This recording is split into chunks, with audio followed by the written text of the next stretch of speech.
There are so many videos floating around at the moment listing the top mistakes that you can make, the top 10 things that you must do in beta. Do this or you'll regret it forever. Your life is over if you don't do this. I've watched a lot of them, maybe even all of them. YouTube completed it, mate.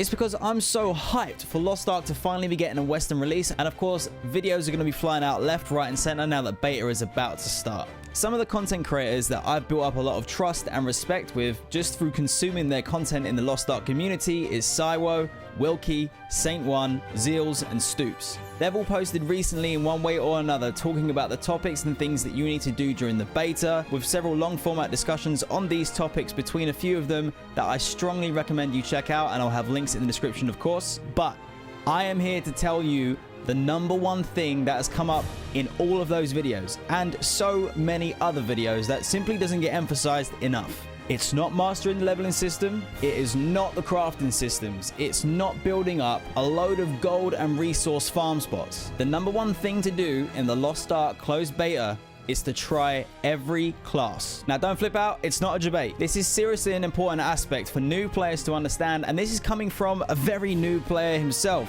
There is a reason that all of these amazing content creators are including this point in their videos. Let me explain why as simple as possible. Lost Ark is of course an MMORPG, as you know, which means that it comes with crafting, which requires resources. There's gear to obtain and improve from raids, dungeons, and quests.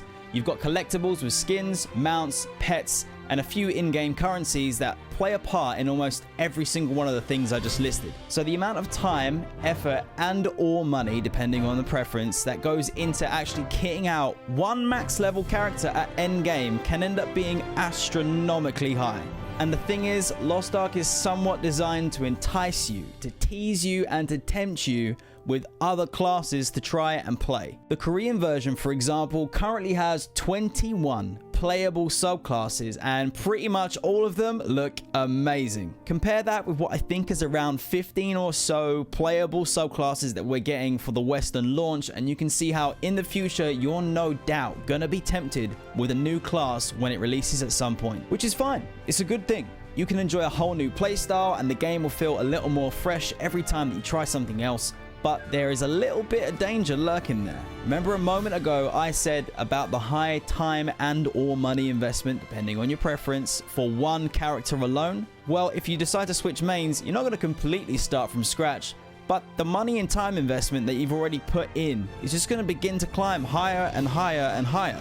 Lost Ark, in a lot of ways, favors alts, and it has already established a culture that accepts alts being part of its game. You're going to end up using alts to farm materials, gold, and more, in order to funnel this to your main to keep it powered up and progression rolling. But let's say, for example, you're playing a gunslinger. You get to max level, you spend loads of materials, gold, and maybe real-world money too, and then you end up realizing it doesn't actually match your playstyle when in high-intensity raids. Then you decide to switch and try out another class. And that's going to suck a little bit. Now, it might not actually suck that much for some types of players or players with disposable income, but for a lot of people, it is going to sting. Then, of course, there's a possibility that you level up another class, you try something new, you invest more time and or money, and bam, the same problem again. This class is too slow or boring. Whatever the reason, you decide you're going to switch again. I'm sure you see exactly where I'm going with this. So the #1 thing that you can do in the Lost Ark beta is to try as many classes as you can. It's the beta, and your progression is not going to be carried over to anything moving forward. So anything you acquire in-game will have absolutely zero impact in the long term. But the experience that you gain personally with Lost Ark is valuable. It carries forward to the next beta test and on to the full live release. So pick a class that looks cool to you, has an awesome feel to it, Google some of the skins that the class can get and see if it's your kind of vibe.